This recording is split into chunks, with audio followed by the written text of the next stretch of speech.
اسلام آباد کے امیر ترین علاقے میں موجود وہ محل نما بنگلہ پوری شان و شوکت سے کھڑا تھا۔ بنگلے کی دیواریں سفید تھیں، چاروں اطراف میں وسیع لون تھا، ہر طرف سیاہ سوٹ میں ملبوس گارڈز کا سخت پہرا تھا۔ ادھر موجود بڑے سے پورچ میں دنیا کی مہنگی ترین گاڑیاں کھڑی اس محل کی شان کو مزید شاندار بنا رہی تھیں۔ وہاں سے گزرتا کوئی راہگیر ایسا نہیں تھا جو دور تک جانے کے بعد بھی اس محل کو مڑ مڑ کر ستائشی نظروں سے نہ دیکھتا ہو۔ ایسے میں محل کی اوپری منزل پہ آؤ تو وہ اپنے کمرے میں ڈریسنگ مرر کے سامنے کھڑا شرٹ کے بٹن بند کر رہا تھا۔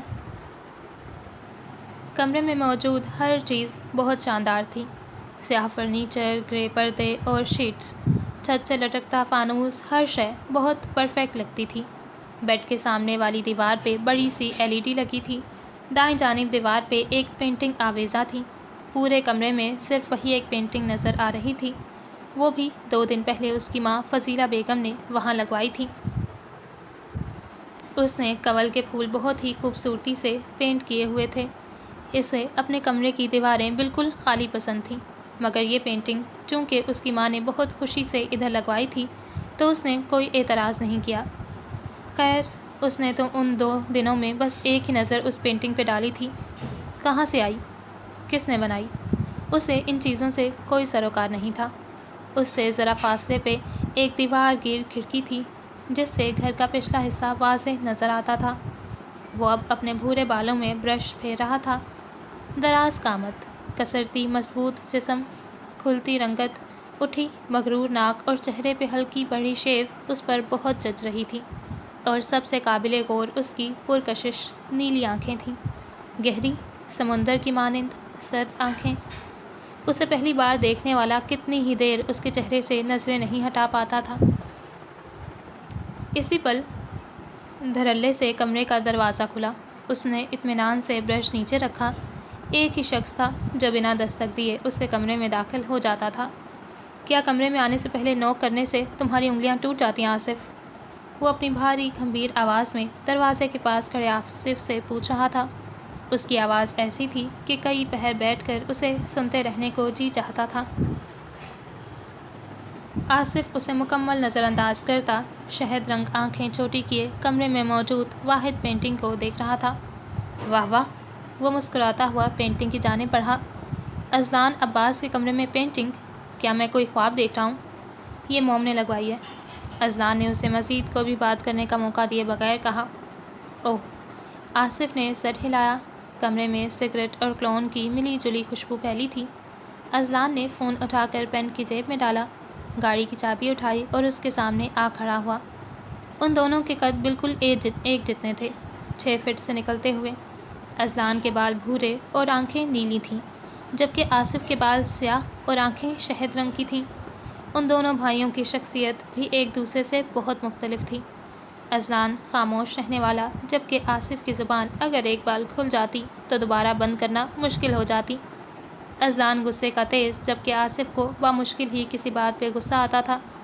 چلیں یا پھر آج یہیں کھڑے رہنے کا ارادہ ہے؟ اذلان نے اس کے سامنے ہاتھ لہرایا۔ کہاں جانا ہے؟ اس نے پینٹنگ سے نظر ہٹائی، ابرو اچکاتے دیکھا۔ بختاور کے جاسوس کو ٹھکانے لگانا ہے، کافی دن ہو گئے ہیں اسے ہماری خدمتیں وصول کرتے۔ بختاور کا نام سن کر آصف کے چہرے پر کرواہٹ سی پھیلی تھی۔ ٹھیک کہہ رہے ہو۔ اس نے اس بات میں سر ہلایا اور دونوں ایک ساتھ کمرے سے باہر نکل گئے۔ یہ آخری بار تھا کنول، آئندہ امّوں کی اجازت کے بغیر میں تمہیں آئس کریم کھلانے باہر نہیں لاؤں گا۔ یہ آواز ایک 12 سالہ لڑکے کی تھی جو ایک چھوٹی بچی کا ہاتھ پکڑے اس کے ساتھ ساتھ چل رہا تھا۔ بچی نے جواباً گال پھیلا کر اسے دیکھا اور اپنی آئس کریم کون خاموشی سے ختم کرنے لگی۔ انداز ایسا تھا جیسے اس کی بات کا کوئی اثر ہی نہ لیا ہو۔ وہ دونوں سڑک کنارے چل رہے تھے، وہ اپنے گھر سے بس ذرا ہی دور تھے۔ لڑکے نے مسکراتے ہوئے ایک نظر اس پھولے گالوں والی بچی کو دیکھا۔ اس کے بال پونی ٹیل میں بندھے تھے اور وہ ہر چیز سے بے نیاز بس آئس کریم ختم کرنے کے جتن میں لگی تھی۔ شام کی سیاہی ہر سو پھیل رہی تھی۔ شہر کے اس علاقے میں اس وقت بہت کم لوگ ہی نظر آتے تھے، اور آج تو نہ جانے کیوں ان کے علاوہ یہاں کوئی دکھائی نہیں دے رہا تھا۔ کچھ عجیب تھا، بہت عجیب۔ ابھی وہ 2 قدم ہی آگے گئے ہوں گے جب اچانک ہی ایک بڑی سی سیاہ گاڑی ان کے سامنے آ کر رکی۔ وہ دونوں دبک کر 2 قدم پیچھے ہٹے، گاڑی کے دروازے کھلے اور 4 افراد تیزی سے باہر نکلے۔ ان کے چہروں پہ ماسک لگے تھے۔ یہ لوگ کون ہیں بھائی؟ بچی کے ہاتھ سے آئس کریم چھوٹ کر نیچے گر گئی۔ مجھے نہیں پتا کنول۔ وہ ڈر کے مارے لڑکوں کی آواز کانپ رہی تھی۔ بچی ڈری سہمی سی اپنے بھائی کے پیچھے چھپ گئی اور اس کا بازو مضبوطی سے پکڑ لیا۔ چاروں آدمی اب ان کے سر پر آن پہنچے تھے۔ ایک آدمی نے کہیں سے گن نکالی اور لڑکے کے سر پر تانی۔ لے چلو اسے، وہ اپنے ساتھی سے کہہ رہا تھا۔ لڑکے کی آنکھیں حیرت سے پھیل گئیں۔ ان میں سے 2 آدمی آگے بڑھے اور اس لڑکے کو کھینچنے لگے۔ یہ کیا کر رہے ہو؟ کہاں لے جا رہے ہو میرے بھائی کو؟ چھوڑو اسے، چھوڑو۔ بچی اب اپنے بھائی کو بچانے کے لیے ان آدمیوں کو دھکیلنے لگی۔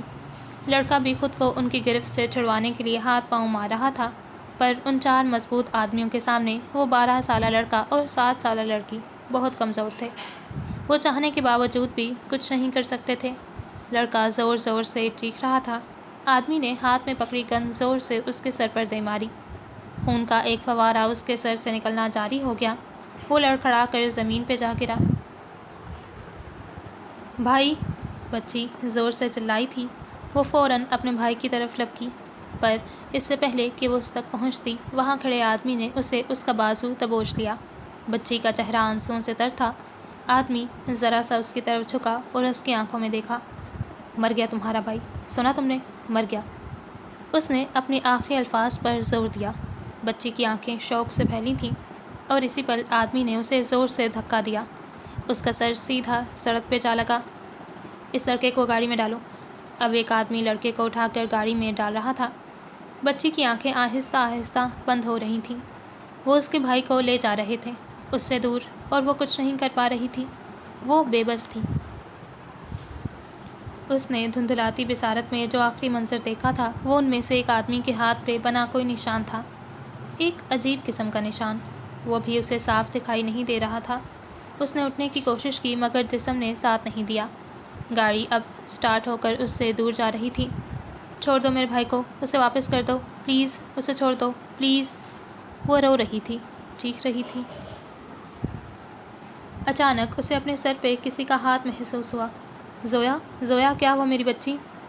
اس کی سماعتوں میں اپنی ماں کی آواز گونجی تو ایک جھٹکے سے اس کی آنکھ کھل گئی۔ اس نے آس پاس دیکھا، وہ اپنے کمرے میں تھی۔ ختیجہ بیگم اس کے سر پہ کھڑی پریشانی سے اسے دیکھ رہی تھیں۔ وہ ایک جھٹکے سے اٹھی اور ان کے سینے سے لپٹ کر رونے لگی۔ اس کا پورا جسم پسینے سے شرابور تھا۔ یہ خواب آخر میرا پیچھا کیوں نہیں چھوڑ دیتے اماں؟ اس کی آنکھوں سے آنسو نکل رہے تھے۔ تم وہ سب بھول کی نہیں جاتی زویا۔ اس بات کو 16 سال گزر گئے ہیں، اب اسے بھول جاؤ۔ وہ دھیرے دھیرے اس کے بال سہلا رہی تھی۔ میں کیسے بھول جاؤں؟ وہ اسے لے گئے میری آنکھوں کے سامنے اور میں کچھ بھی نہیں کر پائی۔ ختیجہ نے گہری سانس لی۔ ان کے لیے یہ سب نیا نہیں تھا۔ وہ پچھلے 16 سالوں سے یہ سب سنتی آئی تھی۔ زویا اکثر اس طرح روتے ہوئے زور زور سے چیخنے لگتی تھی۔ اس واقعے نے اس پہ بہت گہرا اثر ڈالا تھا اور وہ یہ سب بھول نہیں پا رہی تھی۔ جو باتیں دل کو تکلیف دیں انہیں بھول جانے میں ہی بہتری ہے۔ انہوں نے زویا کے چہرے سے آنسو صاف کیے۔ اب رونا بند کرو، فجر کی نماز کا وقت ہو گیا ہے، اٹھو، وضو کر کے آؤ، پھر نماز بھی پڑھنی ہے۔ وہ کہتے ہوئے اٹھ گئیں۔ زویا نے گہری سانس لے کر خود کو نارمل کیا اور پھر وضو کرنے چلی گئی۔ وہ کوئی اپارٹمنٹ تھا جس کے ایک کمرے میں وہ آدمی فرش پر اوندھے منہ گرا پڑا تھا۔ چھت کے عین وسط میں ایک بلب لٹک رہا تھا، جس کی روشنی وہاں کھڑے دونوں نفوس کے چہروں پہ پڑ رہی تھی۔ وہ اس آدمی کے سر پہ کھڑے تھے۔ دونوں کے چہروں پہ بیزاری تھی، جیسے انہیں زبردستی یہاں لا کر کھڑا کیا گیا ہو۔ دفتن آصف نیچے کو جھکا اور نیچے پڑے آدمی کو شرٹ کے کالر سے پکڑ کر سیدھا کیا۔ آدمی کے منہ اور ناک سے خون بہہ رہا تھا۔ مجھے جانے دو، میں کسی کو کچھ نہیں بتاؤں گا، آئندہ کبھی میں تم لوگوں کے سامنے بھی نہیں آؤں گا، بس مجھے چھوڑ دو پلیز۔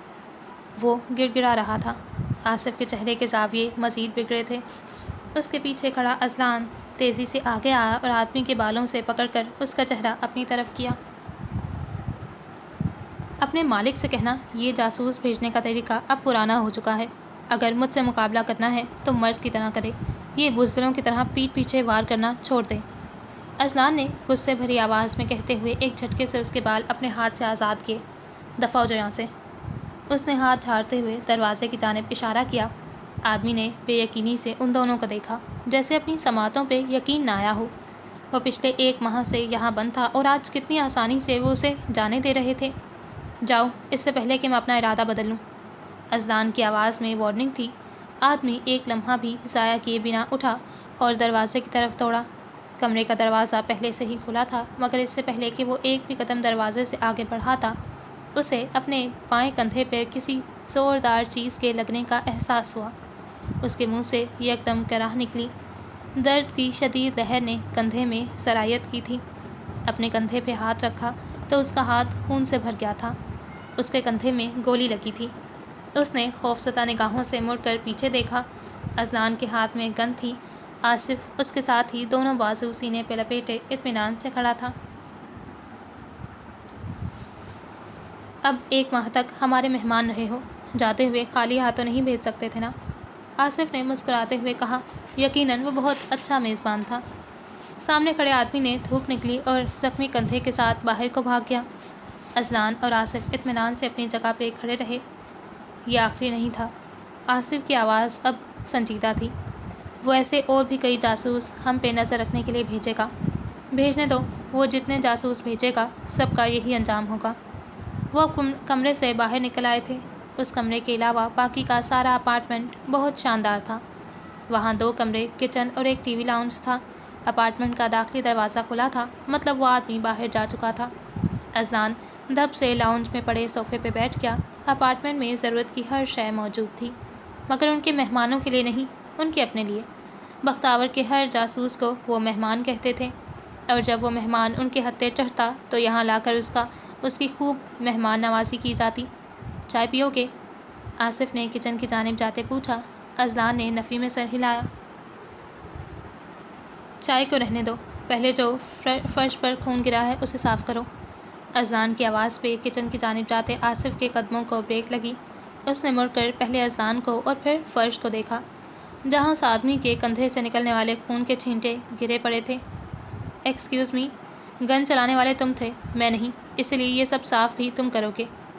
آصف نے فرش کی جانب اشارہ کیا۔ اذلان نے گردن کھچائی تھی۔ دیکھو، ابھی مجھے نہ ذرا تھکاوٹ محسوس ہو رہی ہے، اس بار صاف کر دو، اگلی بار میں کر دوں گا۔ بہت کھلے دل سے اس نے پیشکش کی تھی۔ آصف نے گہرا سانس لیا۔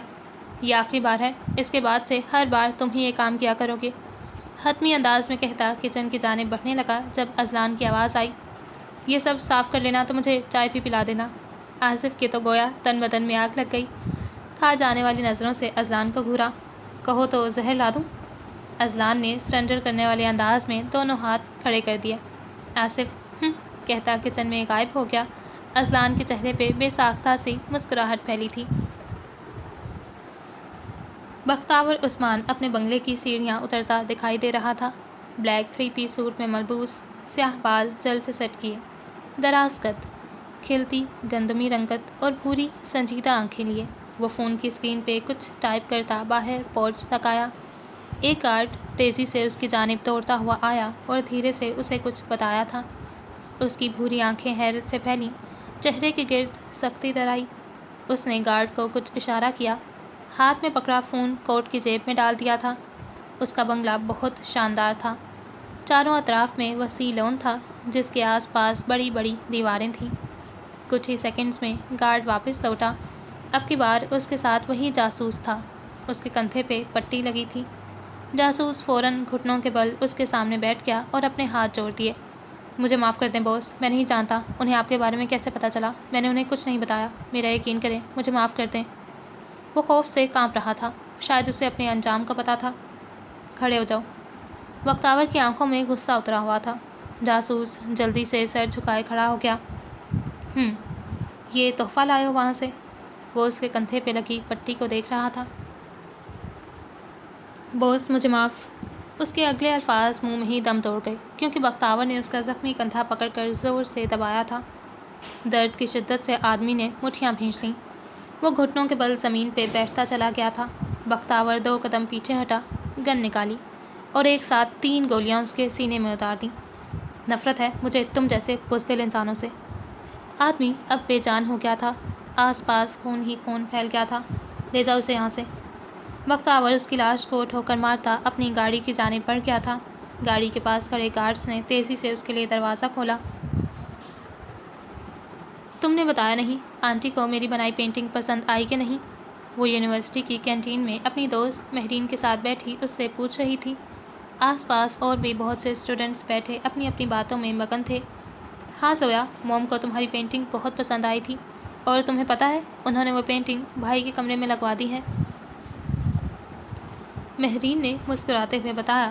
زویا ہلکا سا مسکرائی تھی، پھر سامنے رکھی چپس کی پلیٹ میں سے چپس اٹھا کر کھانے لگی۔ ویسے مجھے یہ بتاؤ، تم میرے گھر کب آؤ گی؟ تمہارے گھر؟ زویا کے ابرو تعجب سے اکٹھے ہوئے۔ ہاں بھائی، 2 سال ہو گئے ہماری دوستی کو، اور تم ایک بار بھی میرے گھر نہیں آئی۔ مہرین نے مصنوعی خفگی ظاہر کی۔ یار میں تمہارے گھر آ کر کیا کروں گی؟ آنٹی سے تو ویسے بھی ہر ہفتے یونی میں ہی ملاقات ہو جاتی ہے۔ میں تمہیں اپنے باقی گھر والوں سے بھی ملوانا چاہتی ہوں، پلیز مان جاؤ نا، پلیز۔ اس نے اب زویا کا ہاتھ پکڑ لیا تھا۔ زویا نے گہرا سانس لیا۔ ٹھیک ہے، کل ہمیں یونیورسٹی سے آف ہوگا تو ایسا کرتے ہیں میں کل ہی تمہارے گھر آ جاؤں گی۔ زویا سوچ سوچ کر بول رہی تھی۔ سچ میں؟ مہرین بے یقین تھی۔ ہاں ہاں، سچ کہہ رہی ہوں، زویا نے ہنستے ہوئے کہا۔ مہرین کا چہرہ خوشی سے کھل اٹھا۔ کچھ دیر بعد وہ دونوں ایک ساتھ کینٹین سے باہر نکل رہی تھیں جب اچانک مہرین کو کچھ یاد آیا۔ یہ بتاؤ، آج کل تمہارے سبحان بھائی کیا کر رہے ہیں؟ اس کی آواز میں شرارت تھی۔ میرے سبحان بھائی؟ زویا نے بھائی لفظ پہ زور دیا۔ اچھا، تمہارے سبحان اور میرے بھائی، اب ٹھیک ہے۔ زویا بس سر جھٹک کر رہ گئی۔ مہرین کے بس میں ہوتا تو سبحان کو کسی طرح اس کا بھائی ہی بنا دیتی۔ ویسے زویا، سچ بتاؤں تو کبھی کبھی میرا دل چاہتا ہے میں خود تمہاری موم کے پاس جاؤں اور انہیں سبحان بھائی سے تمہاری منگنی توڑنے کا کہہ دوں۔ وہ تمہیں بالکل بھی ڈیزرو نہیں کرتے۔ مہرین کا لہجہ اب سنجیدہ ہو گیا تھا۔ زویا بس خاموشی سے اس کے ساتھ چلتی رہی۔ مہرین کی یہ باتیں 2 سال سے سن کر اب اسے حفظ ہو چکی تھیں۔ تم مجھے یہ بتاؤ، میں کل کس ٹائم تمہارے گھر آؤں؟ زویا سبحان والے ٹاپک پہ مزید کوئی بات نہیں کرنا چاہتی تھی، سو اس نے بات بدلنے کے لیے پوچھا۔ جب بھی تمہارا دل چاہے آ جانا۔ ٹھیک ہے، پھر میں کل شام کو آ جاؤں گی۔ اگلے دن زویا اپنے کمرے میں کھڑی مہرین کے گھر جانے کے لیے تیار ہو رہی تھی۔ اس نے جامنی رنگ کا ٹراؤزر اور لانگ شرٹ زیب تن کر رکھی تھی۔ سیاہ بال اونچی پونی ٹیل میں بندھے تھے۔ سفید رنگت، مخمل جیسی جلد اور شہد رنگ آنکھیں میک اپ کے بغیر ہی بہت حسین لگتی تھیں۔ اس نے جلدی جوتا پہنا اور دوپٹہ سراہی دار گردن میں ڈال دیا۔ پھر اپنا فون اور پرس اٹھایا، ایک نظر خود کو آئینے میں دیکھا اور کمرے سے باہر نکل آئی۔ مہرین کو کتابیں پڑھنا پسند تھی تو اس نے سوچا پہلے وہ اس کے لیے کتاب خریدے، کسی بک شاپ پہ جائے۔ وہ پہلے ہی لیٹ ہو رہی تھی۔ باہر لاؤنج میں آئی تو خدیجہ سامنے صوفے پہ بیٹھی چائے پی رہی تھی۔ اماں، میں اب جا رہی ہوں، اندھیرا ہونے سے پہلے واپس آ جاؤں گی۔ زویا ان کی طرف آئی اور اپنے بازو ان کے گرد پھیلائے۔ خدیجہ نے ہاتھ میں پکڑا کپ سامنے ٹیبل پہ رکھا۔ ٹھیک ہے، دھیان سے جانا، میں نے تو کہا بھی تھا سبحان سے کہو وہ تمہیں چھوڑ آئے گا۔ آپ فکر مت کریں، میں چلی جاؤں گی۔ وہ سیدھی ہوتے ہوئے مسکرائی۔ سبحان سے کسی بھی قسم کا فیور لینے کے حق میں وہ بالکل بھی نہیں تھی۔ وہ انہیں خدا حافظ کہتی باہر نکل آئی۔ ابھی اس نے گیٹ عبور کیا ہی تھا کہ سامنے سے سبحان کی گاڑی آتی دکھائی دی۔ اس کے قدموں کو وہیں بریک لگ گئی۔ اف، یہ اس وقت یہاں کیا کر رہا تھا؟ یا اللہ، پلیز اس ٹائم میں اس کی باتیں نہیں سن سکتی۔ بڑبڑاتے ہوئے آنکھیں میچ کر کھولی۔ سبحان کی کار اس کے سامنے آ رکی تھی۔ دروازہ کھلا اور سبحان باہر نکلا۔ وہ زویا سے 3 سال بڑا تھا، قد 6 فٹ، شکل و صورت میں نارمل سا تھا۔ تم کہیں جا رہی ہو؟ سر سے پیر تک اس کا جائزہ لیا۔ ہاں، ایک فرینڈ سے ملنے جانا ہے۔ وہ جبراً مسکرائی تھی۔ اوہ، سبحان کو جیسے مایوسی ہوئی۔ میں تو تم سے ہی ملنے آیا تھا، پر کوئی بات نہیں، آؤ میں تمہیں ڈراپ کر دیتا ہوں۔ اس نے اپنی گاڑی کی جانب اشارہ کیا۔ نہیں، اس کی ضرورت نہیں ہے، میں نے کیب بلوا لی ہے۔ زویا نے وہاں کھڑی کیب کی طرف اشارہ کیا۔ میں چلتی ہوں، مجھے دیر ہو رہی ہے۔ وہ اس کو جواب کا موقع دیے بغیر ہی کیب کی طرف بڑھ گئی۔ سبحان سر جھٹکتا خدیجہ سے ملنے گھر کے اندر چلا گیا تھا۔ ارے یار، ایک تو مہرو نے صبح سے کال کر کے میرا سر کھا لیا ہے۔ آصف اپنے فون کو دیکھتے بولا جس پر مہرین کی کال آ رہی تھی۔ وہ اور اذلان اس وقت آفس سے گھر جا رہے تھے۔ اذلان ڈرائیونگ کر رہا تھا اور آصف ساتھ والی سیٹ پر بیٹھا اپنے فون کو گھور رہا تھا۔ گاڑی سڑک پر رواں دواں تھی۔ پتہ نہیں ایسی کون سی دوست ہے جس سے ملوانے کے لیے وہ اتنی بےتاب ہو رہی ہے. مجھے بھی صبح سے 10 بار کال کر کے ٹائم پہ پہنچنے کا کہہ چکی ہے. اذلان نے سر جھٹکتے کہا. اسی پل اذلان کا فون بجنے لگا. ایک لمحے، صرف ایک لمحے کے لیے اس نے سڑک سے نظر ہٹا کر کپ ہولڈر میں رکھے اپنے فون کی اسکرین کو دیکھا. اذلان سامنے دیکھو. آصف یکدم چلایا تھا. اذلان نے فوراً بریک پہ پاؤں رکھا. گاڑی ایک جھٹکے سے رکی تھی. اگر وہ اسی پر بریک نہ لگاتا تو یقیناً سامنے سے گزرتی لڑکی گاڑی سے ٹکرا جاتی. اذلان نے ونڈ اسکرین سے باہر کا منظر دیکھا. گاڑی اس لڑکی سے ٹکرائی نہیں تھی، پھر بھی وہ سڑک پہ گر گئی تھی ان کی گاڑی کے عین سامنے. وہ دونوں جلدی سے گاڑی سے باہر نکل کر اس لڑکی کی جانب لپکے تھے. ہائے اللہ، مار ڈالا مجھے، میرا پاؤں. لڑکی کا سر جھکا تھا. وہ اپنے پاؤں پہ ہاتھ رکھے چلا رہی تھی. اذلان اور آصف نے آپس میں نظروں کا تبادلہ کیا. کہیں اس کا پاؤں ٹوٹ تو نہیں گیا؟ آپ ٹھیک تو ہیں نا؟ آصف اس کے سامنے کھڑا پریشانی سے پوچھ رہا تھا. لڑکی کے دائیں جانب ایک موٹی سی کتاب گری پڑی تھی جو وہ ابھی ابھی ایک شاپ سے خرید کر نکلی تھی. اس نے اپنے پاؤں سے نظر ہٹا کر سامنے کھڑے دونوں آدمیوں کو دیکھا. ایک شہد رنگ آنکھوں والا جس کے چہرے پر پریشانی تھی، اور دوسرا نیلی آنکھوں والا. اس کی آنکھیں کسی سمندر کی مانند لگتی تھیں، گہری، سرد. وہ جیسے اپنی آنکھوں سے ہی سامنے والے کو برف کر دینے کی صلاحیت رکھتا تھا. اس کا چہرہ بے تاثر تھا. زویا جلدی سے اپنے کپڑے جھاڑتی کھڑی ہوئی اور ان دونوں کو گھورا. اندھے ہو کر گاڑی چلاتے ہو کیا؟ وہ ایک دم چلائی. آصف نے سکھ کا سانس لیا. وہ کھڑی تھی، مطلب اس کا پاؤں ٹوٹا نہیں تھا. گڈ. ایکسکیوز می، ہم لوگ بالکل ٹھیک ہی ڈرائیو کر رہے تھے. آپ ہی بغیر دیکھے سڑک کراس کر رہی تھی میڈم. اذلان اطمینان سے بولا تھا. اوہ، تو اپنی غلطی اب میرے سر پر ڈال رہے ہیں آپ مسٹر. وہ اس کا نام لینے لگی، پھر یاد آیا اسے تو اس کا نام نہیں پتہ. What ever. سینے پر بازو لپیٹے غصے سے انہیں دیکھا. دیکھو، ابھی ہم لڑائی کے موڈ میں نہیں ہیں، خاص کر ایک لڑکی کے ساتھ تو بالکل بھی نہیں.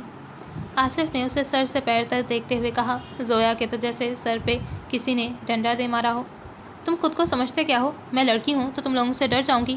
تو میری ایک بات کان کھول کر سن لو مسٹرز، میں بھی زویا ہوں. انگلی سے سینے پہ دستک دی. آس پاس لوگ اب اکٹھے ہو کر یہ تماشا دیکھ رہے تھے. تم دونوں کو ایسا سبق سکھاؤں گی کہ یاد رکھو گے. جانتے نہیں ہو ابھی تم لوگ مجھے. اس کا تنفس پھول گیا تھا. چہرہ سرخ ہوا. ایسا کرتے ہیں، پہلے کہیں بیٹھ کر ایک دوسرے کا تعارف کروا لیتے ہیں، ایسے ہم آپ کو جان بھی جائیں گے. یہ پیشکش آصف کی طرف سے دی گئی تھی. مطلب وہ ادھر اتنی سیریس بات کر رہی تھی اور اسے مذاق کی سوچی تھی. دیکھ لوں گی میں تم دونوں کو. زویا نے انگلی سے ان دونوں کی طرف اشارہ کیا تھا. اچھا، اتنی ہمت ہے تم میں؟ اذلان اب آپ سے تم پر آ گیا تھا. وہ 2 قدم آگے آیا. دونوں بازو سینے پہ لپیٹے اس کے سامنے کھڑا ہو گیا. زویا کو اس کے جسم سے اٹھتی کلون کی مہک اپنے آس پاس پھیلتی محسوس ہو رہی تھی. تمہیں کیا لگتا ہے تم مجھے اپنی یہ بڑی بڑی نیلی آنکھیں دکھا کر ڈرا لو گے؟ انگلی سے اس کی آنکھ کی طرف اشارہ کیا. اذلان نے کچھ کہنے کے لیے لبوا کیے مگر اس سے پہلے ہی زویا کا فون بجنے لگا تھا. اس نے آس پاس نظر دوڑائی تو اس کی نظر اپنے پرس پہ پڑی جس میں رکھا اس کا فون بج رہا تھا. پرس بھی کتاب کے ساتھ ہی سڑک پہ گر پڑا تھا. وہ نیچے بیٹھ کر اب اپنا پرس اور کتاب اٹھا رہی تھی. کتنے بے حس ہو تم لوگ، میری کتاب بھی گرا دی. انسانوں کی نہیں تو کم از کم کتابوں کی عزت کر لیا کرو. وہ کتاب پر سے مٹی صاف کرتے بولی، پھر اٹھی، پرس کندھے پہ لٹکایا، کتاب کو واپس شاپنگ بیگ میں ڈالا اور ان دونوں کو دیکھا. ہٹو اب میرے راستے سے. ان دونوں کے درمیان سے رستہ بناتے گزری اور کچھ فاصلے پہ جا کر مڑی. وہ دونوں ابھی بھی وہیں کھڑے اسے دیکھ رہے تھے. زویا نے ان کی طرف دیکھ کر برا سا منہ بنایا اور کہہ کر آگے بڑھ گئی. وہ نظروں سے اوجھل ہوئی تو اذلان نے آصف کی طرف چہرہ موڑا جو اسے ہی دیکھ کر مسکرا رہا تھا. یہ تمہیں کس بات پہ اتنی ہنسی آ رہی ہے؟ سوچ رہا ہوں کوئی تو میرے جیسا بھی اس دنیا میں ہے. وہ شوقی سے بولا. مطلب یہ کہ میری طرح اس لڑکی پر بھی تمہاری باتوں کا کوئی اثر نہیں ہوا؟ میری طرح وہ بھی تم سے نہیں ڈرتی؟ اس کا انداز محظوظ ہونے والا تھا. اگر تمہاری یہ فضول باتیں ختم ہو گئی ہوں تو چلیں، ہمیں گھر پہنچنا ہے. اذلان غصہ ضبط کرتے گاڑی کی جانب بڑھ گیا. جیسا تم کہو مسٹر واٹ ایور. آصف نے بلند کہکا لگایا تھا جبکہ اذلان اسے مکمل نظر انداز کرتا گاڑی میں بیٹھ گیا. آصف کو اب اسے کچھ دن تنگ کرنے کے لیے ٹاپک مل گیا تھا. اس پرتعیش آفس روم میں ہر چیز امیری کا منہ بولتا ثبوت تھی. ریوالونگ چیئر پہ بختاور سامنے لیپ ٹاپ کھولے بیٹھا تھا جس پہ وہ کھٹ کھٹ کچھ ٹائپ کر رہا تھا۔ ہلکی سی دستک کے بعد دروازہ کھلنے کی آواز آئی۔ بختاور نے لیپ ٹاپ سے نظر ہٹا کر دروازے کو دیکھا جہاں اریج سرمد کھڑی تھی۔ وہ بختاور کی منگیتر تھی۔ گلابی رنگ کی جینز اور ٹاپ پہنے، اس کے شولڈر کٹ گولڈن ڈائی بال اور چہرے پہ ہلکا سا میک اپ اس کی خوبصورتی کو مزید نکھار رہے تھے۔ اریج مسکرا کر اسے دیکھ رہی تھی۔ بختاور نے مسکراتے ہوئے لیپ ٹاپ بند کیا اور اپنی جگہ سے کھڑا ہو گیا۔ وہاں کیوں کھڑی ہو؟ وہ اس تک آیا اور اسے اس کے کندھوں سے پہ بازو پھیلایا، اسی لیے کرسی کی طرف آیا، اس کے لیے کرسی کھینچی اور بیٹھنے کو کہا۔ تم بھول گئے کیا؟ آج ہمارا باہر لنچ کرنے کا پلان تھا اور تم ابھی تک آفس کے کاموں میں ہی بیزی ہو۔ وہ کرسی پہ بیٹھتے بولی تھی۔ بھولا نہیں تھا، بس ایک ضروری کام کرنا تھا، پر تم فکر مت کرو، میں اب فری ہوں۔ بختاور نے کلائی میں پہنی گھڑی دیکھی۔ اریج نے بغور اسے دیکھا، وہ آج کچھ پریشان لگ رہا تھا۔ بختاور، اریج نے اس کے بازو پہ ہاتھ رکھا۔ کچھ ہوا ہے کیا؟ نہیں، کچھ نہیں ہوا، بس آج کام کچھ زیادہ تھا تو اس لیے شاید تھک گیا ہوں۔ اچھا، پھر ایسا کرتے ہیں، لنچ کا پلان کینسل کر دیتے ہیں، آج تم ریسٹ کرو۔ اریج مسکرائی، وہ اس کے لیے ہمیشہ ہی فکر مند ہو جاتی تھی۔ بختاور نے نفی میں سر ہلایا۔ ہم ابھی چل رہے ہیں، ویسے بھی میری ساری تھکن تو تمہیں دیکھتے ہی دور ہو گئی۔ وہ آہستہ آہستہ اس کے بالوں میں ہاتھ چلا رہا تھا۔ مہرین کا گھر اس کی سوچ سے بھی بڑا تھا۔ نہیں، گھر نہیں بلکہ اسے محل کہنا بہتر ہوگا۔ سفید محل کے چاروں اطراف میں وسیع لون تھا اور پھر اس لون کے گرد بھی بڑی بڑی چار دیواری تھی۔ زویا پر پرس کندھے پہ لٹکائے پتھروں سے بنی روش پہ چلتی سامنے کھڑی مہرین اور فضیلہ بیگم کی طرف آ رہی تھی۔ مہرین کے چہرے پہ بڑی سی مسکراہٹ تھی۔ وہ ان دونوں تک پہنچی اور انہیں سلام کیا۔ فضیلہ نے اسے بھینچ کر گلے لگایا۔ مہرین بھی اسے یوں ملی جیسے بہت سالوں بعد مل رہی ہو۔ یہ میں تمہارے لیے لائی ہوں۔ زویا نے شاپنگ بیگ مہرین کی طرف بڑھایا۔ Thank you Zoya. مہرین نے اس کے ہاتھ سے بیگ لے لیا۔ اچھا، اب اندر تو لے کر آؤ اسے۔ فضیلہ نے مہرین کو ڈپٹا۔ مہرین نے زویا کے بازو میں اپنا بازو ڈالا اور اسے لیے گھر کے اندر آ گئی۔ باہر کی طرح اندر سے بھی گھر کی خوبصورتی دیکھ کر لہجے بھر کو سانس رک جاتا تھا۔ وہ چھوٹے چھوٹے قدم اٹھاتی مہرین کے ساتھ اندر داخل ہوئی۔ سامنے ہی صوفے پہ عباس خان بیٹھے تھے۔ سفید شلوار قمیض میں ملبوس، سیاہ بالوں میں بہت سے سفید بال گھل گئے تھے۔ عمر کوئی 60 کے قریب قریب تھی، مگر خود کو اس قدر فٹ رکھا تھا کہ اپنی عمر سے 10 سال چھوٹے ہی لگتے تھے۔ ان کی شخصیت میں ایک الگ سا رعب تھا جو زویا نے دور سے ہی محسوس کر لیا تھا۔ یہ میرے ڈیڈ ہیں۔ مہرین نے سرگوشی کرتے ہوئے اس کی معلومات میں اضافہ کیا۔ زویا نے ان کے پاس پہنچ کر انہیں سلام کیا۔ وعلیکم السلام بیٹا، کیسی ہیں آپ؟ ان کی آواز بھی ان کی شخصیت کی طرح رعبدار تھی۔ میں ٹھیک ہوں انکل، وہ مسکرائی۔ ارے بیٹھو تو صحیح، کیا کھڑے کھڑے ہی ساری باتیں کر لو گی؟ مہرین نے اس کا ہاتھ پکڑ کر اسے صوفے پہ بٹھایا، خود بھی اس کے عقب میں ہی بیٹھ گئی۔ ویسے تم اتنی لیٹ کیوں آئی ہو؟ کیا بتاؤں مہرو، میں بک شاپ سے تمہارے لیے کتاب خرید کر نکلی ہی تھی کہ سامنے سے 2 اندھے گدھوں کی گاڑی مجھ سے ٹکراتی ٹکراتی رہ گئی۔ زویا نے سر جھٹکتے بتایا۔ ان دونوں کی شکلیں ایک بار پھر آنکھوں کے سامنے آ گئی تھیں۔ کیا بیٹا، اندھے گدھے؟ عباس صاحب نے ناسمجھی سے اسے دیکھا۔ فضیلہ بھی اسے ہی دیکھ رہی تھیں۔ ہم آ گئے۔ آواز پہ ان سب نے چونک کر دروازے کی جانب دیکھا تھا جہاں سے آصف اور اذلان اندر داخل ہو رہے تھے۔ زویا کی آنکھیں حیرت سے پھیل گئیں۔ ان دونوں نے ابھی زویا کو نہیں دیکھا تھا، پر یہ لوگ یہاں کیا کر رہے تھے؟ مہرین مسکراتے ہوئے کھڑی ہوئی۔ آصف بھائی، میں کب سے آپ دونوں کو کالز کر رہی تھی، آپ نے میرا فون کیوں نہیں اٹھایا؟ اوہ، تو وہ مہرین کے بھائی تھے۔ مہرین کے بھائی جن کے ساتھ وہ کچھ دیر پہلے جھگڑا کر کے آئی تھی۔ نہیں نہیں، زویا نے اپنا چہرہ جھکا لیا تھا۔ اچھا بھائی، اب تو آ گئے ہیں نا؟ اذلان نے اس کے کندھے پہ بازو پھیلایا۔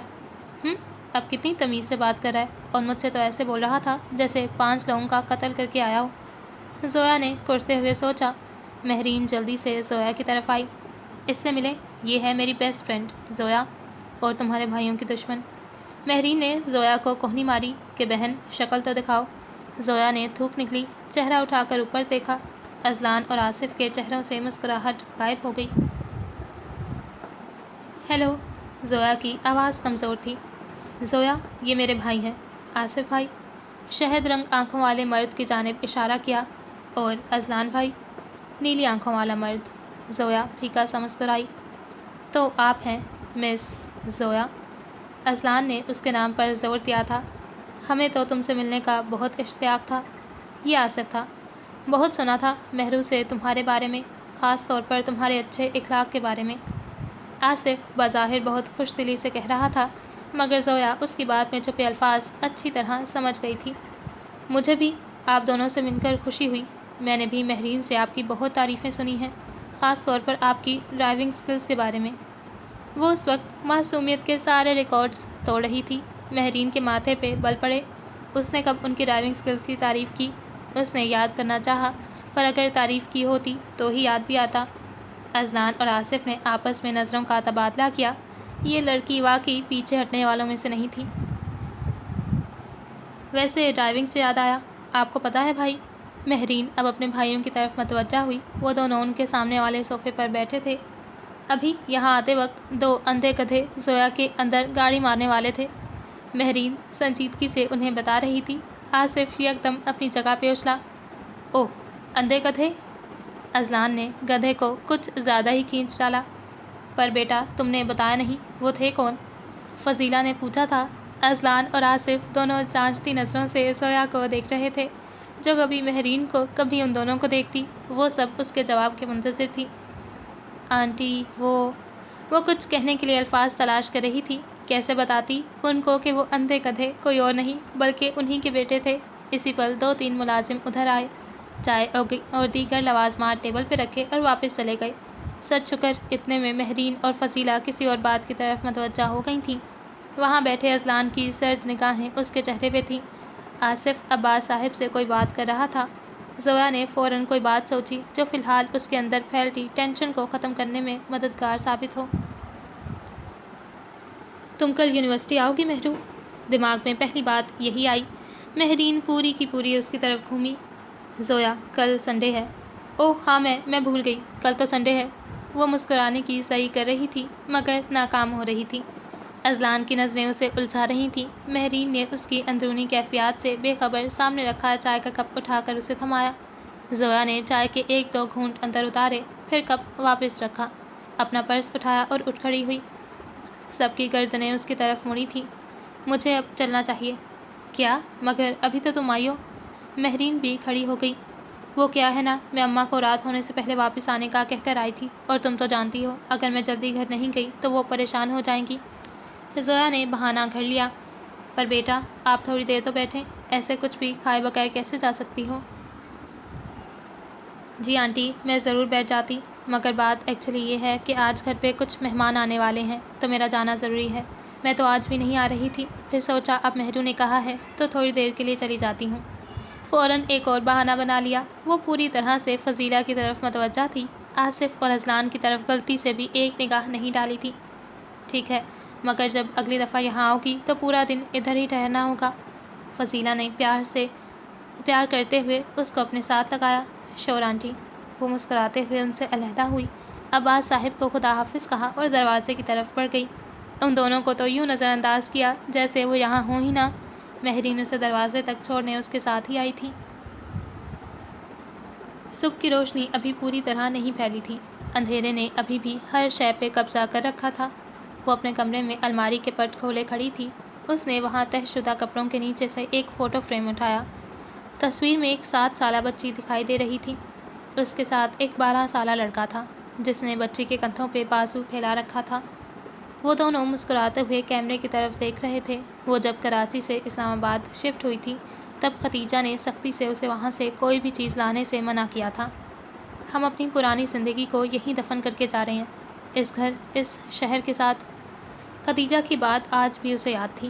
وہ اپنی ہر پسندیدہ چیز، یہاں تک کہ اپنے پسندیدہ کھلونے بھی وہیں چھوڑائی تھی، مگر اس نے آتے ہوئے اپنی ماں سے چھپا کر یہ واحد تصویر اپنے بیگ میں رکھ لی تھی۔ اس کے پاس یہ تصویر اس کے بھائی کی واحد نشانی تھی۔ مجھے معاف کر دینا۔ وہ اب تصویر پر انگلی پھیر رہی تھی۔ میں اس دن تمہیں بچا نہیں پائی تھی اور نہ ہی تمہیں کبھی ڈھونڈ پائی۔ آنکھوں سے آنسو نکل کر چہرہ بھگو رہے تھے۔ وہ کتنی ہی دیر اس تصویر کو دیکھتی رہی۔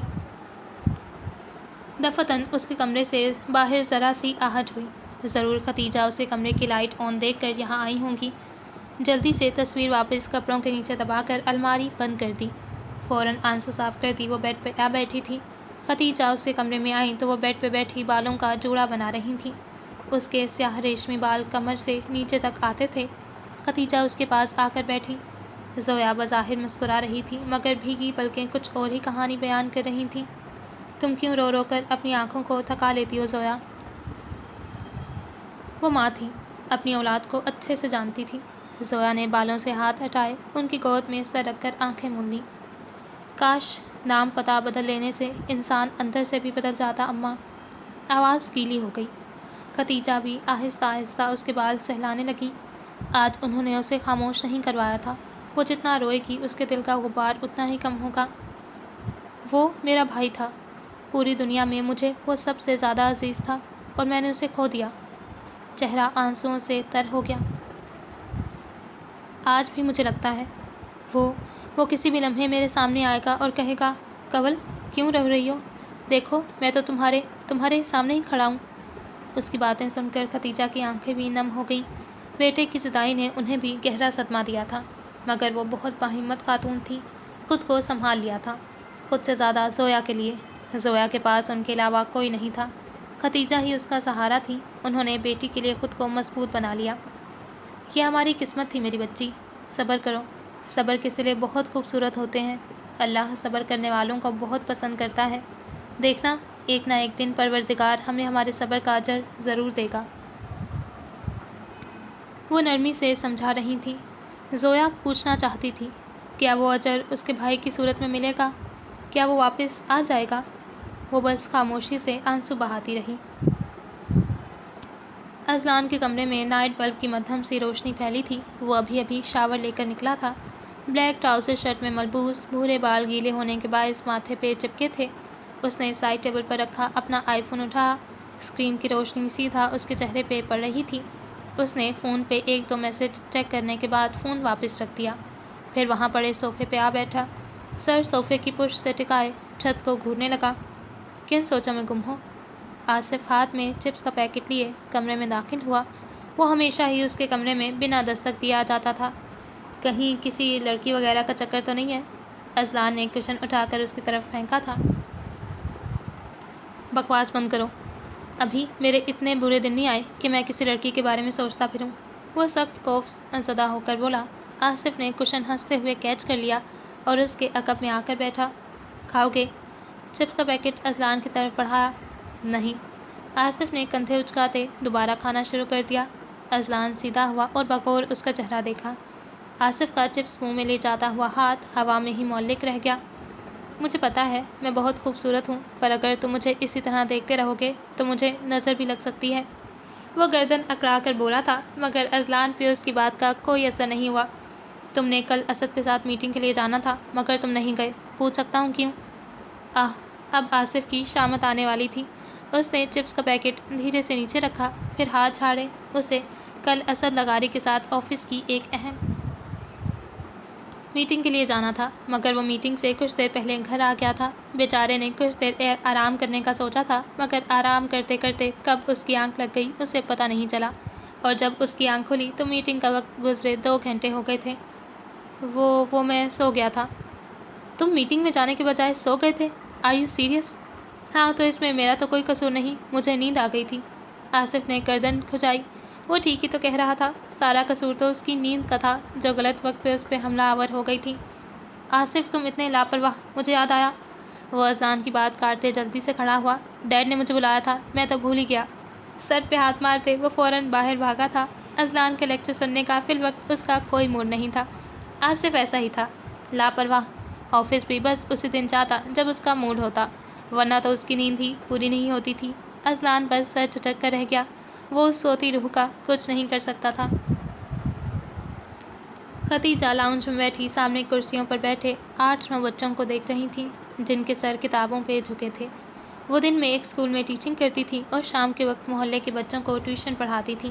اس سے ان کے مہینے کا گزر بسر اچھے سے ہو جاتا تھا، اور جہاں تک بات ہے زویا کی تعلیم کی تو اسے کالج اور یونیورسٹی میں اسکالرشپ مل گئی تھی۔ سو اس کی تعلیم کے اخراجات کی تو انہیں فکر ہی نہیں تھی۔ زویا بھی اپنے کمرے سے نکل کر لاؤنج میں آئی تھی۔ سیاہ ٹراؤزر پہ ہلکے گلابی رنگ کی ڈھیلی ڈھالی سی شرٹ پہنے، بال کیچر میں بندھے تھے۔ اس کے لاؤنج میں داخل ہوتے ہی سب بچوں نے اسے سلام کیا۔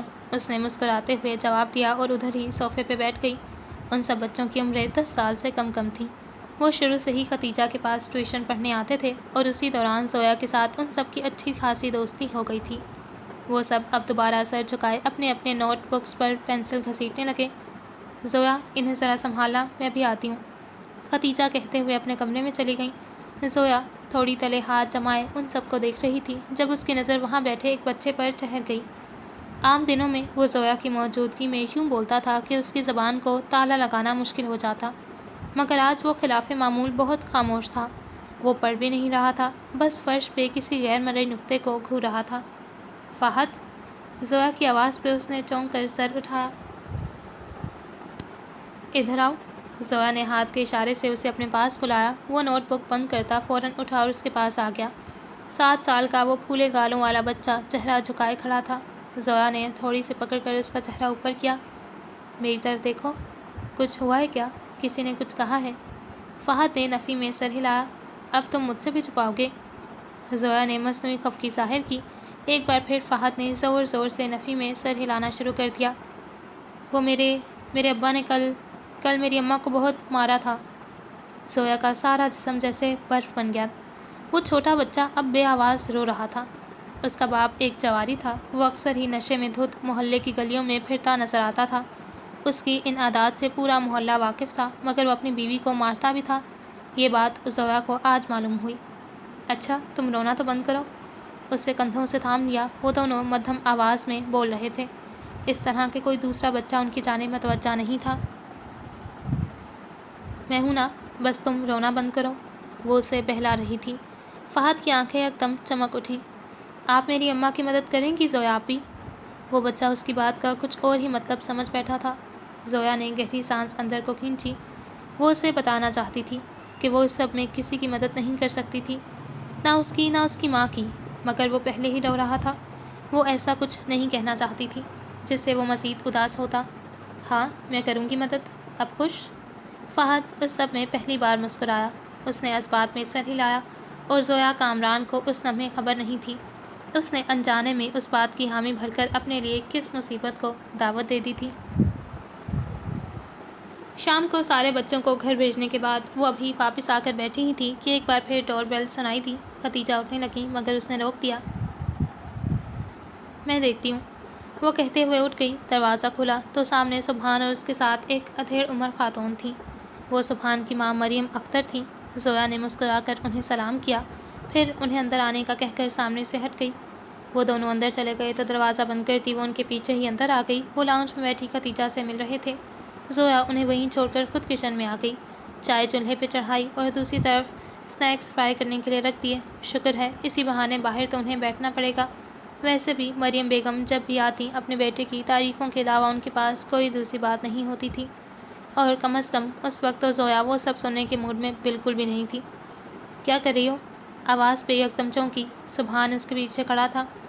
چائے بنا رہی ہوں، تم باہر جا کر بیٹھو، میں وہیں لے آؤں گی۔ اس نے سبحان کی طرف دیکھے بنا کہا، پھر کیبنٹ سے کپ نکالنے لگی۔ میں سوچ رہا تھا، گلا صاف کیا، اب ہمیں شادی کر لینی چاہیے۔ زویا کے ہاتھ لمحے بھر کو رکے، پوری کی پوری اس کی طرف گھومی۔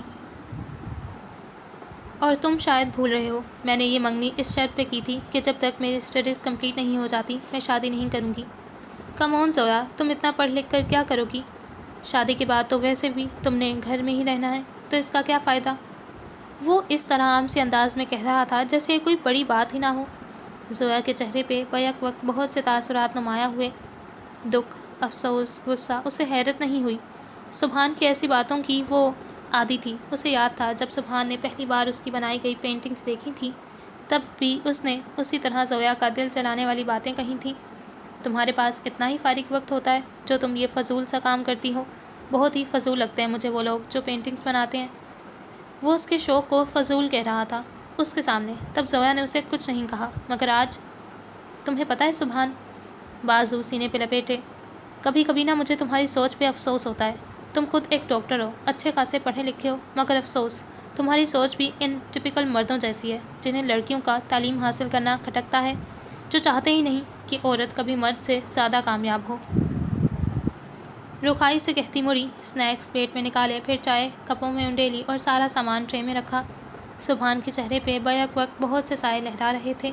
خیر، اب حقیقت کا آئینہ دکھایا جائے تو چہرے کے رنگ اسی طرح اڑ جاتے ہیں۔ وہ اس پہ ایک بھی نظر ڈالے بنا ٹرے اٹھائے باہر چلی گئی۔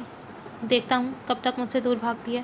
سبحان نے مٹھیاں بھینچ دیں، چہرے پہ اب غصے کے آثار تھے۔ شہر کے ایک مشہور اور بڑے سے ریسٹورینٹ میں اس وقت تقریباً ہر ٹیبل پہ ہی کوئی نہ کوئی بیٹھا دکھائی دیتا تھا۔ اشتہا انگیز کھانوں کی خوشبو ہر جگہ پھیلی تھی۔ ہر ٹیبل کے بیچوں بیچ سرخ گلابوں سے سجے گلدان رکھے گئے تھے، مگر وہاں اتنا رش ہونے کے باوجود بھی عام جگہوں کی طرح شور شرابہ نہیں تھا، اور وجہ تھی سیاہ سوٹ میں ملبوس گارڈز جو ریسٹورینٹ کے وسط میں رکھی میز کے گرد کھڑے تھے۔ ان کی عقابی نظریں وہاں بیٹھے ہر فرد کا جائزہ لے رہی تھیں، خاص کر سامنے والی میز پر بیٹھی نیلی آنکھوں والے شخص کا۔ جس میز کے گرد وہ کھڑے تھے اس پر دو آدمی بیٹھے آپس میں باتیں کر رہے تھے۔ ایک بختیار عثمان تھا اور دوسرا ملک اشرف۔ وہ بختیار کا بزنس پارٹنر تھا۔ بختیار بات تو اشرف سے کر رہا تھا، مگر نظر بار بار اس سے کچھ فاصلے پر سامنے بیٹھے اذلان عباس کی طرف اٹھ رہی تھی۔ دونوں کی نظریں کئی بار آپس میں ٹکرائیں اور ہر بار ایک دوسرے کے لیے نفرت میں شدت ہی نظر آئی تھی۔ اکثر ہی ایسے جگہوں پہ ان کا ایک دوسرے سے سامنا ہو جاتا تھا، اور بختیار کے گارڈز ہر بار ایسے موقعوں پہ چوکنا رہتے تھے۔ ان کے ہاتھ اپنے ہتھیاروں پہ ہی رہتے تھے، کیا پتہ کب کیا ہو جائے۔ جبکہ دوسری جانب اذلان کبھی بھی باہر جاتے ہوئے اپنے ساتھ گارڈز لے کر نہیں جاتا تھا۔ آج بھی وہاں صرف بختیار کے گارڈز تھے۔ اذلان آج بھی اکیلا تھا۔ دنیا کی نظروں میں وہ بزنس رائیولز تھے، مگر حقیقت کچھ اور تھی۔ ان کی دشمنی بہت پرانی تھی، وجہ بھی کچھ اور تھی، کچھ بہت ہی خاص۔ تمہیں اندازہ نہیں ہے بختیار، اشرف کی آواز اسے حال میں واپس لے آئی، ہمارا کتنا بڑا لاس ہوا ہے۔ اس نے جان بوجھ کر حمزہ کی کمپنی کے شیئر خریدے ہیں، یہ اچھی طرح جانتا تھا وہ شیئرز ہم خریدنے والے ہیں۔ اشرف نے گردن موڑ کر ایک نفرت بھری نگاہ اذلان کی جانب ڈالی۔ اس کے ساتھ اب کوئی اور آدمی آ کر بیٹھا تھا۔ میں نے اسے دھمکانے کی کوشش کی تھی، مگر کہہ رہا تھا کسی کا باپ بھی مجھے یہ شیئرز خریدنے سے نہیں روک سکتا۔ اشرف بہت غصے میں لگ رہا تھا۔ بختیار نے اطمینان سے اس کی بات سنی۔ فکر مت کرو اشرف، اس بار اسے ایسا سبق سکھاؤں گا کہ اس کی ساری عقل ٹھکانے آ جائے گی۔ تم نے کوئی پلان سوچ رکھا ہے؟ اشرف کی آنکھیں چمک اٹھی تھیں۔ سرما کی چھن چھن کرتی دھوپ یونیورسٹی کے گراؤنڈ پہ بھی پڑ رہی تھی۔ کئی لڑکے لڑکیاں وہاں بیٹھے دھوپ سے لطف اندوز ہو رہے تھے۔ ایسے میں وہ بھی ایک کونے میں بیٹھی تھی، سامنے کتابیں پھیلا رکھی تھی۔ آس پاس ہر چیز سے بے نیاز وہ نوٹس بنانے میں مشغول تھی۔ مہرین ہاتھ میں 2 برگر لیے گراؤنڈ میں آئی۔ زویا کو اس نے دور سے دیکھ لیا تھا، اس کا سر کتابوں پہ جھکا تھا۔ اف کتابی کیڑا، میرے پاس تمہارے لیے ایک اچھی خبر ہے۔ مہرین آلتی پالتی مار کر اس کے سامنے بیٹھ گئی، ایک برگر کی پلیٹ اس کی طرف رکھ دی، دوسری اپنے سامنے۔ کیا تمہاری شادی ہونے والی ہے؟ زویا نے ہنسی دبائی تھی۔ آہ کاش، مہرین نے دل کے مقام پہ ہاتھ رکھے افسوس سے سر ہلایا کہ کاش اس وقت وہ یہی خبر دینے آئی ہو۔ مگر خیر فی الحال تو میں یہ بتانے آئی تھی کہ تم کل میرے گھر آ رہی ہو۔ کس خوشی میں؟ کتابوں سے سر اٹھایا تھا۔ ایکچولی موم تمہیں بہت مس کر رہی تھیں، انہوں نے کہا ہے تمہیں کل ڈنر پہ انوائٹ کروں۔ آنٹی مجھے مس کر رہی تھیں؟ مجھے پہ زور دیا جیسے یہ کوئی ناممکن سی بات ہو۔ مہرین نے زور سے اثبات میں سر ہلایا۔ پر ابھی کچھ دن پہلے ہی تو میں تمہارے گھر آئی تھی۔ معصوم شکل بنائی۔ کچھ دن پہلے؟ وہ 1.5 مہینے پہلے کی بات ہے، مہرین نے اسے یاد دلایا۔ پر بس اب کوئی بہانہ نہیں۔ ہاتھ اٹھا کر اسے چپ رہنے کو کہا۔ تم کل آ رہی ہو، اب مجھے دوسری بار نہ کہنا پڑے، آئی سمجھ؟ وہ اس وقت دوست کم ماں زیادہ لگ رہی تھی۔ ٹھیک ہے، زویا نے ہار مانتے ہوئے کہا۔ ویسے بھی مہرین عباس نے تب تک سکون کا سانس نہیں لینا تھا جب تک زویا اس کی بات مان نہ لیتی۔ تم نے کوئی پلان سوچ رکھا ہے؟ اشرف کی آنکھیں چمکی تھیں، وہ تھوڑا آگے ہو کر بیٹھا۔ ہاں، بختیار نے اثبات میں سر ہلایا۔ ٹیبل پہ رکھی ڈرنک اٹھائی، گھونٹ بھرا اور گلاس واپس رکھ دیا۔ تو کیا اس بار اذلان کے خلاف کچھ کرو گے؟ تمہاری موٹی عقل بس یہیں تک کام کرتی ہے اشرف۔ افسوس سے سر ہلایا۔ پھر ذرا آگے کو جھکا۔ میرا ٹارگٹ اس بار اذلان نہیں، حمزہ کاظمی ہے۔ اسے ابھی معلوم نہیں ہے اس نے ہمیں دھوکے میں رکھ کر کتنی بڑی غلطی کی ہے اور اب اسے اس کی سزا ملے گی۔ بختیور کے چہرے پہ استہزائیہ مسکراہٹ تھی۔ اس نے کچھ دن پہلے حمزہ کاظمی سے اس کی کمپنی کے شیئرز خریدنے کو کہا تھا، جسے حمزہ نے یہ کہہ کر ٹال دیا کہ وہ فی الحال کسی کو بھی شیئرز نہیں بیچنا چاہتا، اور ٹھیک 2 دن بعد اس نے وہ شیئرز اذلان کی کمپنی کو دے دیے تھے۔ بختیور عثمان کے لیے یہ سب بے عزتی سے کم نہیں تھا۔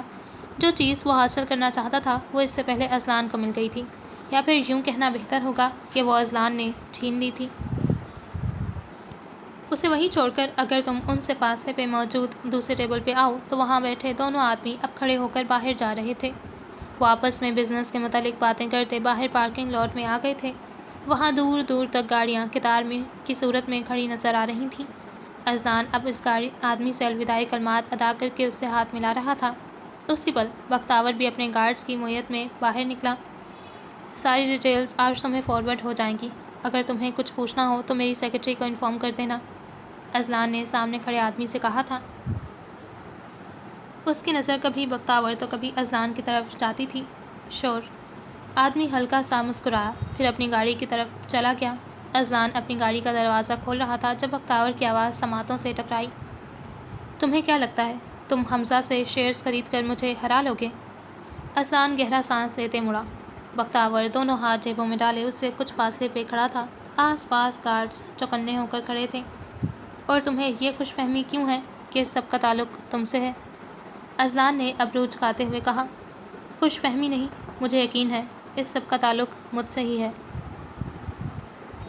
اوہ کم آن، اذلان ہنسا۔ تمہیں واقعی لگتا ہے میرے پاس اتنا فضول ٹائم ہے جو میں تمہیں ہرانے کے پلانز بناتا پھروں؟ بختیور نے سختی سے مٹھیاں بھیج لیں، البتہ چہرہ بے تاثر ہی رہا۔ پتہ ہے تم میں نا اکڑ بہت ہے اذلان عباس خان، اور کسی دن اپنی اس اکڑ کی وجہ سے اپنی جان سے ہاتھ دھو بیٹھو گے۔ اس کی دھمکی کا اذلان پہ کوئی اثر نہیں ہوا، البتہ چہرے کی مسکراہٹ ضرور گہری ہو گئی۔ Let's see. لاپرواہی سے کندھے اچکائے گئے۔ گاڑی کا دروازہ کھولا مگر بیٹھنے سے پہلے رک کر بختیور کو دیکھا تھا۔ ویسے اچھا ہی ہے نا، مجھ میں اکڑ بہت زیادہ ہے، کم از کم میں باہر جاتے ہوئے اپنے ساتھ گارڈز کی فورس تو نہیں رکھتا۔ ایک مسکراتی نظر اس کے گارڈز پہ ڈال کر وہ گاڑی میں بیٹھ گیا۔ بختیور بس لال بھبو کا چہرہ لیے اس کی گاڑی کو دور جاتا دیکھ رہا تھا۔ وہاں ہر طرف خون ہی خون تھا، زمین پہ، اس کے کپڑوں پہ، یہاں تک کہ اس کا چہرہ اور ہاتھ بھی خون سے رنگے تھے۔ وہ حیرت سے اپنے کپکپاتے سرخ ہاتھوں کو دیکھ رہا تھا، مگر وہ خون اس کا نہیں تھا۔ اس نے آس پاس دیکھا، وہاں اس کے علاوہ کوئی نہیں تھا۔ وہ جگہ اندھیرے میں ڈوبی تھی، سنسان، تاریک۔ دور کہیں ذرا سی روشنی دکھائی دے رہی تھی۔ بنا سوچے سمجھے وہ بے اختیار روشنی کی طرف دوڑا تھا۔ وہ جتنا روشنی کے قریب جانے کی کوشش کرتا وہ اتنا ہی اس سے دور ہو رہی تھی۔ اس کا سانس پھول گیا تھا۔ وہ رکا نہیں، دوڑتا رہا، بنا رکے، بنا مڑے، اور تبھی اس کا پاؤں کسی چیز سے ٹکرایا۔ وہ اوندھے منہ زمین پہ گرا۔ ایک جھٹکے سے اذلان کی آنکھ کھل گئی۔ وہ اٹھ کر بیٹھ گیا، جسم پسینے سے شرابور اور ہاتھ کپکپا رہے تھے۔ اس کے سامنے ابھی بھی اندھیرا تھا مگر اب وہ اپنے کمرے میں تھا۔ اس نے ہاتھ بڑھا کر نائٹ لیمپ آن کر دیا۔ ہلکی ہلکی روشنی کمرے میں پھیل گئی تھی۔ اس نے بیڈ گراؤنڈ سے سر ٹکا کر آنکھیں موند لیں۔ خواب کے منظر پھر سے آنکھوں کے سامنے گھومنے لگے۔ What the hell!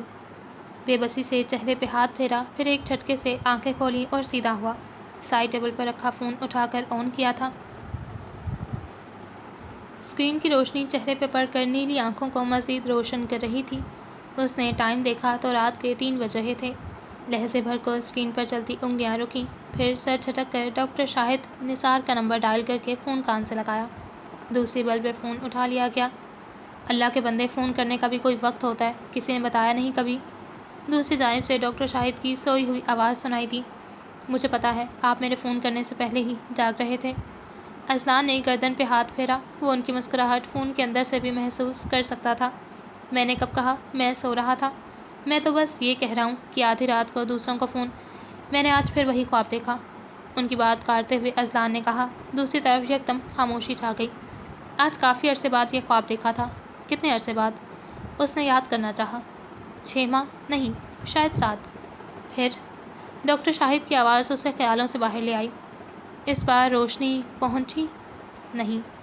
یک لفظی جواب کے بعد دوسری جانب خاموشی کا لمبا وقفہ آ گیا۔ شاید کال کٹ گئی تھی۔ فون کان سے ہٹانے لگا جب ان کی آواز سنائی دی۔ تم کل میرے آفس آؤ، اذان پھر میں نہیں آ سکتا۔ فون فوراً ان کی بات کاٹی۔ میں فی الحال فری نہیں ہوں، ویسے بھی یہ اتنا امپورٹنٹ نہیں جو امپورٹنٹ نہیں ہے۔ اب کے بعد وہ ہنسے۔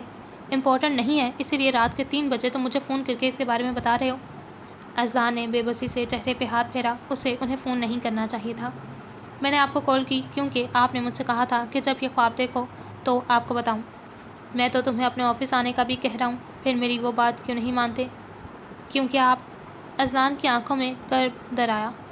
آپ مجھ سے ہمیشہ کی طرح وہی سوالات پوچھیں گے جن کے جواب میں آپ کو نہیں دے سکتا۔ لمحے بھر کو وہ خاموش ہو گئے، پھر گہرا سانس لیا۔ مجھے پتا ہے تم مجھے نہیں بتاؤ گے، پر جانتے ہو اذان، جس طرح ہر بات ہر کسی کے لیے نہیں ہوتی، اسی طرح کچھ باتیں صرف خود تک محدود کرنے کے لیے بھی نہیں ہوتی۔ جو باتیں دل پہ بوجھ بن جائیں انہیں دوسروں سے باندھ کر دل ہلکا کر لینا چاہیے۔ اذان نے لب بھینچے نفی میں سر ہلایا۔ خدا حافظ۔ انہیں مزید ایک بھی لفظ بولنے کا موقع دیے بغیر کال کاٹ دی تھی۔ وہ اس بارے میں کسی سے کوئی بات نہیں کرے گا، یہ تو طے تھا۔ آج میں تمہیں ڈنر سے پہلے واپس نہیں جانے دوں گی۔ مہرین نے کتنی ہی بار کا بولا تھا، جملہ ایک بار پھر دہرایا۔ زویا نے آنکھیں گھمائیں۔ وہ آج پھر مہرین کے گھر آئی تھی۔ میرون رنگ کے سوٹ میں ملبوس، بال پونی میں مکید تھے اور سامنے سے 2 لٹیں گردن کو چھو رہی تھیں۔ دوپٹہ آج بھی گلے میں ڈال رکھا تھا۔ پچھلے 2 گھنٹے سے تم مجھے کوئی 70 دفعہ یہی بات کہہ چکی ہو، اب لگتا ہے تمہارے منہ پہ ٹیپ لگانی پڑے گی، کیوں آنٹی؟ زویا نے فضیلہ سے رائے لینا چاہی۔ وہ تینوں اس وقت ڈرائنگ روم میں بیٹھی تھیں۔ عباس صاحب گھر پہ نہیں تھے۔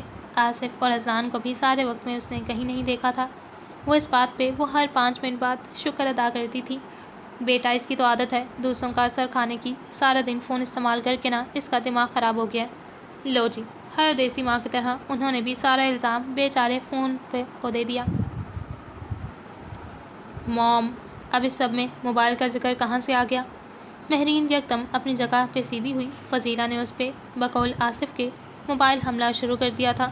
مہرین نے گھور کر زویا کو دیکھا، جیسے کہہ رہی ہو، اب خوش کروا لی میری بےعزتی؟ زویا نے بامشکل مسکراہٹ دبائی تھی۔ فضیلہ نے جواباً اسے گھوری سے نوازا۔ وہ فوراً اٹھ کھڑی ہوئی۔ آؤ زویا، تھوڑی دیر باہر لان میں چلتے ہیں، اس سے پہلے کہ میری مزید بےعزتی ہو۔ زویا نے اس بات میں سر ہلایا اور اس کے ساتھ باہر چلی آئی۔ موم کی موبائل حملے والی بات یہ زیادہ دھیان نہ دینا۔ مہرین نے سرگوشی کی۔ وہ باہر لان میں آ گئی تھی۔ ہلکی ہلکی ہوا ان کے چہروں پہ پڑ رہی تھی۔ زویا کے سیاہ بالوں کی لٹیں ہوا کے باعث چہرے سے ٹکرا رہی تھیں۔ موبائل حملہ؟ زویا کے ابرو ناسمجھی سے اکھٹے ہوئے۔ مہرین نے مسکراتے ہوئے سر ہلایا۔ وہ اب سرسبز گھاس پہ ساتھ ساتھ چل رہی تھیں۔ کچھ سال پہلے کی بات ہے، ایک دن مجھے بخار ہو گیا، مہرین نے بتانا شروع کیا۔ سب گھر والے بہت پریشان ہو گئے، ڈیڈ، آصف بھائی، اذلان بھائی، سب۔ اور پتہ ہے موم میرے سر پہ کھڑی مجھے کیا کہہ رہی تھیں؟ زویا بہت دھیان سے اس کی بات سن رہی تھی۔ یقیناً فضیلہ بھی بہت پریشان ہو گئی ہوں گی۔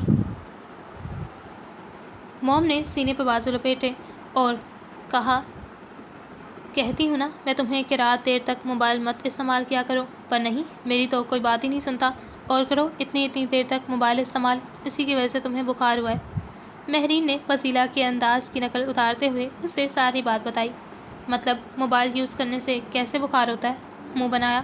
اور بس اس کے بعد سے ہی جب بھی کچھ ہوتا ہے سارا الزام میرے موبائل پر آ جاتا ہے۔ آصف بھائی نے تو موم کی باتوں کو موبائل حملہ کہنا شروع کر دیا ہے۔ مہرین نے زویا کو دیکھا۔ وہ لب بھینچے کھڑی تھی اور اگلے ہی لمحے دونوں کی ہنسی چھوٹ گئی۔ زویا منہ پر ہاتھ رکھے گردن پیچھے کو پھینک کر ہنستی چلی گئی۔ تبھی ذرا سے پکڑے شخص پر نظر پڑی، چہرے سے مسکراہٹ فوراً غائب ہو گئی۔ وہ اذلان تھا، سیاہ جینس پہ گرے شرٹ پہنے، جس کے بازو کہنیوں تک فولڈ کر رکھے تھے، پاؤں میں جوکرز اور بھورے بال آج ماتھے پر گر رہے تھے۔ اس کے پاس ایک سفید رنگ کا گھوڑا کھڑا تھا جس کی لگام اس کے ہاتھ میں تھی اور اس کی نظریں وہ زویا پہ تھیں۔ تمہیں ہارس رائڈنگ کرنی آتی ہے؟ مہرین نے اس کی نظروں کا تعاقب کرتے پوچھا۔ وہ بہت پرجوش لگ رہی تھی۔ نہیں، زویا نے چہرہ دوسری طرف موڑ لیا۔ کوئی بات نہیں، ہم… ہائی گرلز، کیا ہو رہا ہے؟ آصف کی آواز پہ وہ ایک دم چونک گئی۔ وہ کب وہاں آیا ان دونوں کو ہی خبر نہیں ہوئی تھی۔ وہ مسکراتے ہوئے زویا کو دیکھ رہا تھا۔ کچھ نہیں بھائی، میں زویا سے ہارس رائڈنگ کے بارے میں پوچھ رہی تھی، پر اس نے منع کر دیا۔ کیوں، تمہیں گھوڑوں سے ڈر لگتا ہے؟ آصف نے ابروج کھائے۔ نہیں، بس مجھے شوق نہیں ہے، زویا نے رکھائی سے کہا۔ ابھی پہلی ملاقات والی باتیں اسے بھولی نہیں تھی۔ ارے ہارس رائڈنگ کسے نہیں پسند ہوتی؟ آصف نے یوں عجیب طریقے سے اسے دیکھا جیسے اس کے انسان ہونے پر شک ہو۔ زویا کے گلے میں گلٹی ابھر کر معدوم ہوئی۔ بچپن میں اپنے باپ اور بھائی کے ساتھ بہت شوق سے ہارس رائڈنگ کرتی تھی، جب سب کچھ ٹھیک تھا، جب وہ سب خوش تھے، جب ہو سکتا ہے انہیں گدھوں کی طرح گھوڑے بھی پسند نہ ہوں۔ اذلان کی آواز پہ ان دونوں نے مڑ کر دائیں جانب دیکھا۔ وہ انہیں کی طرف آ رہا تھا۔ زویا نے سختی سے مٹھیاں بھینچ دیں۔ اس کی بات کا مطلب اچھی طرح سمجھ گئی تھی۔ وہ اتنی دور سے بھی ان کی باتیں سن رہا تھا۔ یقیناً اس کے کان بہت تیز تھے۔ آصف نے ہنسی دبائی تھی۔ مہرین نے کچھ کہنے کے لیے لب کھولے مگر اس سے پہلے ہی ہاتھ میں پکڑا موبائل بجنے لگا۔ وہ ابھی آتی ہوں کہہ کر فون کان سے لگائے کچھ فاصلے پہ جا کھڑی ہوئی۔ زویا نے گہرا سانس لیتے بہت سا غصہ اندر اتارا۔ دل تو چاہ رہا تھا اس کے چہرے پہ مکہ جڑتے۔ ایسا لگ رہا ہے اگلے 5 منٹ میں کسی کا قتل ہونے والا ہے۔ آصف نے اذلان کی طرف جھکتے سرگوشی کی۔ وہ بغور زویا کا سرخ ہوتا چہرہ دیکھ رہا تھا۔ زویا نے لب بھینچ رکھے تھے۔ زویا، آصف کھنکھارا۔ تم غصہ مت ہو، یہ تو میں کیوں غصہ ہوں گی؟ آصف کی بات کاٹتے ہوئے کہا۔ لہجہ سخت تھا۔ اور تم؟ اذلان کی طرف مڑی۔ تم ایسی باتیں کر کے کیا ثابت کرنا چاہتے ہو؟ تم بہت مہان ہو۔ آصف نے تھوک نکلی۔ اب تو پکا زویا کچھ کھڑی کھڑی سنے گی۔ اذلان کے ماتھے پہ بل پڑے۔ وہ 2 قدم آگے آیا۔ زویا کی ریڑھ کی ہڈی میں سنسنی خیز لہر دوڑی۔ کچھ زیادہ بول دیا کیا؟ وہ ہمت مجتمع کرتی اپنی جگہ پہ کھڑی رہی، البتہ نگاہیں پھیر لیں۔ اذلان اب اس کے عین سامنے کھڑا تھا۔ باتیں کرنے کی ہمت ہے مگر نظریں ملانے کی نہیں۔ انداز میں طنز تھا۔ زویا کی نظریں ایک جھٹکے سے اوپر کو اٹھیں اور پھر وہ ہوا جو وہاں کسی کے فہم و گمان میں بھی نہیں تھا۔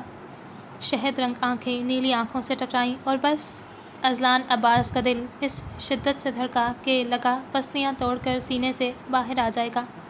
کچھ کہنے کے لیے لب کھولے مگر سارے الفاظ منہ میں ہی دم توڑ گئے۔ وہ پتھر ہو گیا، ساکت، جامد۔ زویا اب کچھ کہہ رہی تھی مگر وہ نہیں سن رہا تھا۔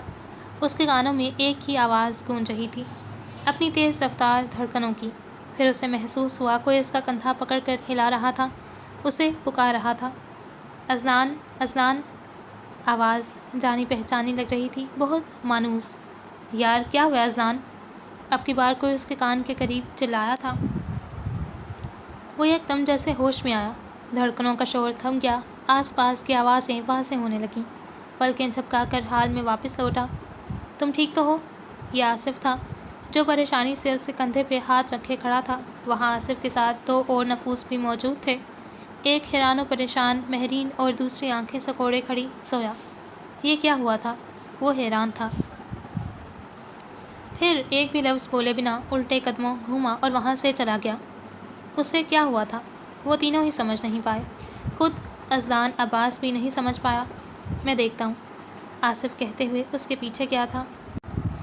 بہت مزے کا ہے، مجھے تو بہت مزہ آ رہا ہے۔ بالکل نہیں لگ رہا کہ رائٹر کا فرسٹ ناول ہے، بہت اچھا لکھا ہوا ہے رائٹر نے۔ آپ لوگ اپنے ریویوز ضرور شیئر کیجیے گا رائٹر کے ساتھ۔ اور ہاں، گہری سمندر جیسی نیلی آنکھوں سے آپ لوگوں کو کوئی یاد تو ضرور آیا ہوگا۔ Thank you so much for watching. خدا حافظ۔